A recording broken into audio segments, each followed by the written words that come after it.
बहू कब से पूजा करके बैठी हूँ। अरे नाश्ता देगी या नहीं? लाई मम्मी जी। इतना टाइम लगता है नाश्ता लाने में क्या? बस ला ही रही थी मम्मी जी। सूखी सब्जी और रोटी?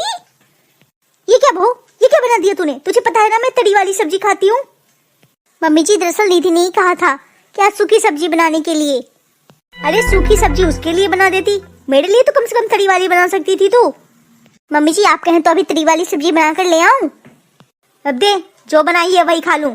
आइंदा से याद रखना मेरे लिए तरी वाली ही सब्जी बनाना, समझी तू? जी मम्मी जी याद रखूंगी। और हाँ मेरे लिए एप्पल कट करके रख, मैं नाश्ता करके एप्पल खाऊंगी। जी। सूखी सब्जी बना के रख दिया है इसने, जब पता है कि मैं सूखी सब्जी नहीं खा सकती। दिन ब दिन बहू कामचोर होती जा रही है। मखाने वाली दूध दे, कब से इंतजार कर रही थी। बहू यही खड़ी है, कुछ कहना है क्या तुझे? मम्मी जी आपको तो पता ही है कि मेरी मम्मी बीमार है, तो आज हॉस्पिटल से आ गई हैं। अगर आप कहें तो मैं मिल आऊं? आप रात की खाने की फिक्र मत कीजिए मम्मी जी, मैं शाम तक लौट आऊंगी। ये मायके मायके क्या रट लगा रखा है तूने? मुझे तो लगता है तुझसे मायके का मोह नहीं छूट रहा। अरे 6 महीने तो हो गए ना तेरी शादी को, अब तो यहाँ ध्यान लगा ले, यही तेरा परिवार है। कौन सी तेरी माँ मरने वाली है जो इतनी बेचैन हो रही है तू? मम्मी जी आप सही कह रही हो मम्मी, इन्हें तो बस मौका चाहिए। अब से लगाम लगाओ मम्मी इन पर। देख लेना मम्मी, आने वाले समय में भाभी के कदम नहीं टिकने वाले हैं घर में। अब खड़ी खड़ी आंसू क्या बहा रही है? जा काम कर घर के। मायके जाएंगी। देखा मम्मी ऐसे लगाम लगाया जाता है बहुओं पे। अब तो मायके जाने का कहना तो दूर, वो तो सोचेंगी भी नहीं। अब किसका फोन आ गया? हाँ समधी जी बोलिए। नमस्ते संदन जी, आप कैसी हैं? अपनी माँ से मिलने, उसकी माँ बहुत इंतजार कर रही है उसका। मैंने आपको कल ही मना किया था ना। और वैसे भी क्या आपकी बेटी कम दिमाग खराब कर रही है जो आप फोन कर करके मेरा दिमाग खराब कर रहे हैं? संधी जी मुझे तो लगा था बस आपकी बेटी ही लापरवाह है, लेकिन यहाँ तो पूरा का पूरा खानदान वही है। क्या हो गया संदन जी, निशा ने क्या कर दिया? अरे मेरी बेटी के फाइनल पेपर आने वाले हैं और आप निशा को भिजवाने की बात कर रहे हैं। क्या बात है, तुम इतनी उदास क्यों हो? अमन मेरी मम्मी की तबीयत खराब है, वो आज ही हॉस्पिटल से घर आई है। इसमें उदास होने वाली कौन सी बात है? कल चली जाओ मिलने के लिए, या फिर चलना मेरे साथ, मैं मिलवा दूंगा। लेकिन पहले एक बार मम्मी से पूछ लेना। मम्मी जी से आज ही तो पूछा था मैंने, मम्मी जी बहुत गुस्सा हो गई। सॉरी निशा, अब जब मम्मी ने मना कर दिया तो मैं कुछ नहीं कर सकता। आई होप कि तुम मेरी मजबूरी को समझोगी। मैं मम्मी के अगेंस्ट जाकर कुछ भी नहीं कर सकता। निशा जी दीदी आपको कुछ चाहिए था क्या? मैं जब से आई हूँ तब से देख रही हूँ, तुम इतनी उदास क्यों हो? किसी ने कुछ कहा है क्या? नहीं दीदी ऐसी कोई बात नहीं है, वो आज सुबह जल्दी उठी थी ना, इसलिए थोड़ी थकान सी महसूस हो रही है। तुम झूठ कह रही हो निशा, मैं मम्मी से पूछती हूँ आखिर बात क्या है। नहीं दीदी प्लीज। मम्मी आपकी तबीयत कैसी है अब? हाँ बेटा अब ठीक हूँ, तू बता वहाँ सब कैसे हैं? हाँ मम्मी यहाँ भी सब ठीक है, मम्मी जी भी अब पहले से थोड़ी ठीक है। वो रागिनी दीदी आई हैं उनसे मिलने। मम्मी आप मेरी फिक्र बिल्कुल भी मत करो, दवाई टाइम से लो तभी तो आप जल्दी ठीक होगी।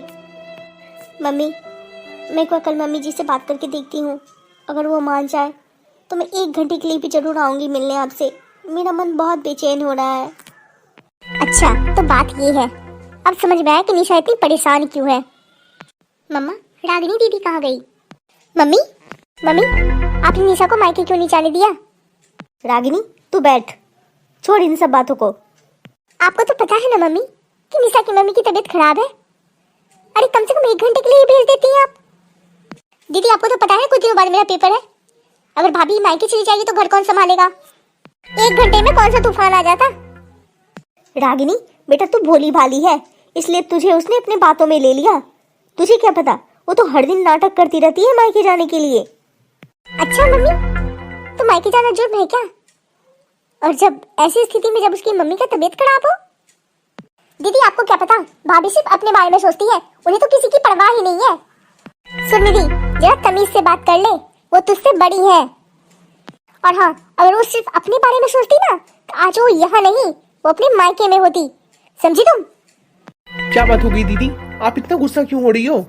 अमन, जो तुझे करना चाहिए ना वो आज मुझे करना पड़ रहा है। मुझे लगा था कम से कम मेरा भाई ऐसा नहीं होगा, लेकिन नहीं, मैं तो गलत थी। सारे मर्द एक ही जैसे होते हैं। अमन, कम से कम तुम तो निशा की तकलीफ समझ सकते थे ना। अरे तुम उसके पति हो। सॉरी दीदी, वो दरअसल मम्मी ने मना कर दिया तो मेरी हिम्मत नहीं हुई। निशा, सच सच बताना, अब तुम्हारी मम्मी की तबीयत कैसी है? तबीयत थोड़ी ठीक हुई है दीदी, लेकिन वो दिन रात रोती रहती हैं। वो बस मुझसे मिलना चाहती हैं एक बार। पापा बता रहे थे वो बहुत ज्यादा कमजोर हो गई हैं। सुन लिया मम्मी आपने, निशा के मन में कितनी तकलीफ है। अरे आपको थोड़ी चोट क्या आई, मैं बेचैन हो गई आपसे मिलने के लिए, जबकि आपके पास तो आपके बेटे, बहू, आपकी बेटी सब है। लेकिन जरा सोचो मम्मी, निशा तो इकलौती है, उसका तो ना कोई भाई है ना बहन। उसकी मम्मी की क्या हालत होती होगी। क्या बिगड़ जाता मम्मी अगर आप एक दिन के लिए इसे मायके भेज देती तो? दीदी, जिस पेपर की दुहाई देकर तुमने निशा को मायके जाने नहीं दिया, मैंने तो नहीं देखा उस पेपर की तैयारी करते हुए तुम्हें कभी। जब से आई हो तब से तुम मोबाइल लेकर बिजी हो। कब? मम्मी आप ही बताओ, जब कल को आप पूरे तरह से अपनी बहू पर निर्भर हो जाओगी तो क्या वो दिल से सेवा कर पाएगी आपका? क्योंकि आप अभी से इसके मन में नफरत भर रही हैं। और निधि, तू कल को जब तेरी शादी होगी और तेरे साथ भी ऐसा ही होगा, तब तुझे कैसा लगेगा?